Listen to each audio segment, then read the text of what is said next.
उस कुर्ता और पैजामा में मेरे साहब श्री हरिंद्रानंद ने ये जगत को दिखा दिया कि उस महादेव को जानने के लिए ये वस्त्र, ये घर को त्याग करने की जरूरत नहीं है।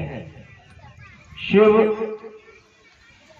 को जानना और समझना वैसे आसान है भी नहीं,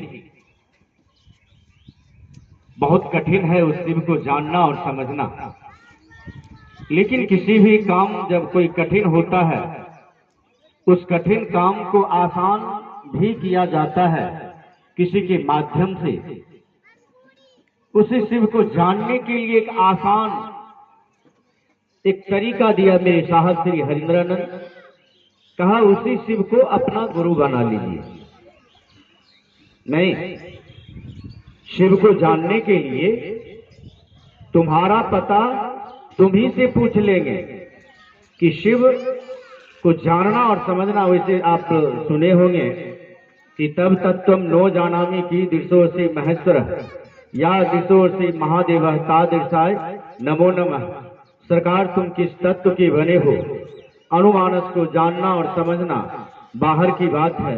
तुम जैसे भी हो तुम्हें बारंबार नमस्कार है।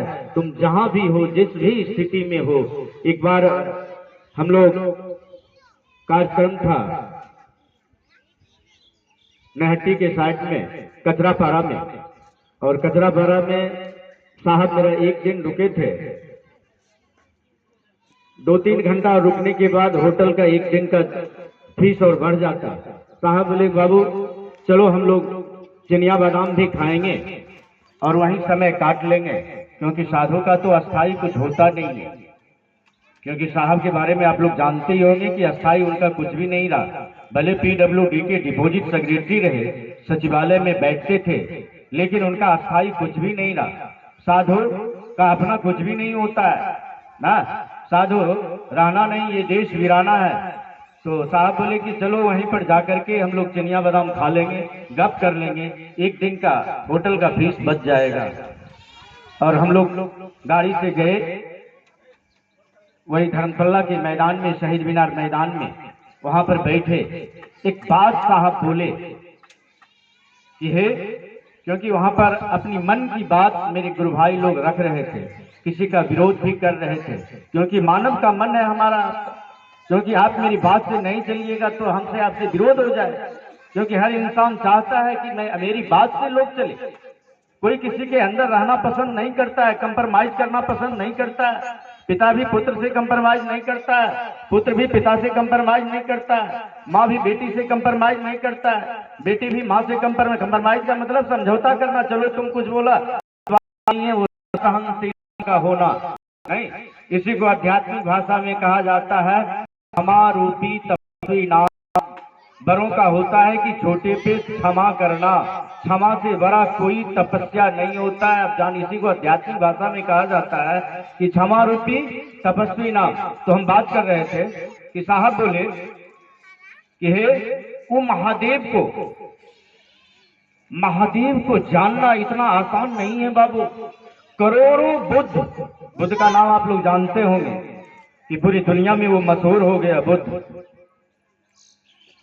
उस बुद्ध का बौद्ध धर्म के संस्थापक थे वो। बाद में उनके और भी 2 दल में परिणत हो गया, उनके अनुयायी अलग अलग बंटवारा हो गया। तो साहब बोले कि करोड़ों बुद्ध अगर महादेव को अगर झांकेगा, महादेव की तरफ अगर देखेगा, फिर भी उसकी ताकत नहीं है कि महादेव की तरफ वो ताक सकता है, वो झांक सकता है। इतना भी उसके पास कैपेसिटी। एक बुद्ध की उपमा दिए साहब, आप जान के रखिए कि देखिए महादेव में वो कितनी ताकत है, कितनी ऊर्जा है। उस महादेव के बारे में साहब बोले कि अगर करोड़ों बुद्ध अगर एक बार भी महादेव की तरफ अगर झांकेगा ना, फिर भी उसकी ताकत नहीं है कि महादेव की तरफ कोई झांक सकता है। महादेव के बारे में हम कितना जानते हैं। वो एक शिवलिंग की पूजा करते हैं, 1 लोटा जल चढ़ाते हैं अपने जीवन की मुराद की पूर्ति के लिए, चाहे वो प्लास्टिक के डब्बा में लेकर के जाते हैं। कहा एको अहम बहुत श्यामी। शिव की ये इच्छा हुआ, उसकी इच्छा में इतनी ताकत है कि एको हम बहुत श्यामी, एक से अनेक होने का अगर इच्छा किया है तो उसका नाम है महादेव। उसकी इच्छा में इतनी ताकत है कि पूरी दुनिया, ये पूरी कायनात पूरी वो खड़ा कर दिया, उसकी इच्छा में वो ताकत है। और उस महादेव को हम और आप कहाँ लाके खड़ा कर देते हैं। देखिए उस महादेव की शक्ति, साहब ने कहा 100 कोटि दामिनी भाषाम। उस महादेव की शक्ति के बारे में कहा कि 100 कोटि दामिनी भाषाम। उस महादेव की पावर और शक्तियां जो करोड़ों बिजलियां की जो चमक होता है उससे कहीं ज्यादा ऊर्जा किसमें है। 100 कोटि दामिनी भाषाम इस क्षिति तत्व में है। क्षिति तत्व का मतलब होता है धरती। अरे 5 तत्व का निर्माण किसने किया? महादेव किया। क्षिति जल पावक नहीं, समीर गगन उल्टा लिखे हैं बाबा जी, लेकिन साहब उसको थोड़ा सुधार किए हैं कि क्षितिजल पावक गगन समीर लिखा हुआ है, लेकिन क्षितिजल पावक समीर गगन होना चाहिए, क्योंकि आसमान लास्ट में होना चाहिए। वो उसका करेक्शन मेरे साहब ने किए। वैसे वो लिखा हुआ है हमारे आपके शास्त्रों में कि क्षितिजल पावक गगन समीरा 5 तत्व यह अधम शरीरा। साहब ने कहे कि नहीं, क्षितिजल पावक समीर होगा, उसके बाद गगन होगा, क्योंकि सीरियल के हिसाब से उस तत्व जो आया वो लास्ट तत्व जो है वो कहाँ तक है? धरती में आया। लास्ट का जो है उस परमात्मा की बनाई हुई जो ऊर्जा है वो कहाँ है? धरती में आया।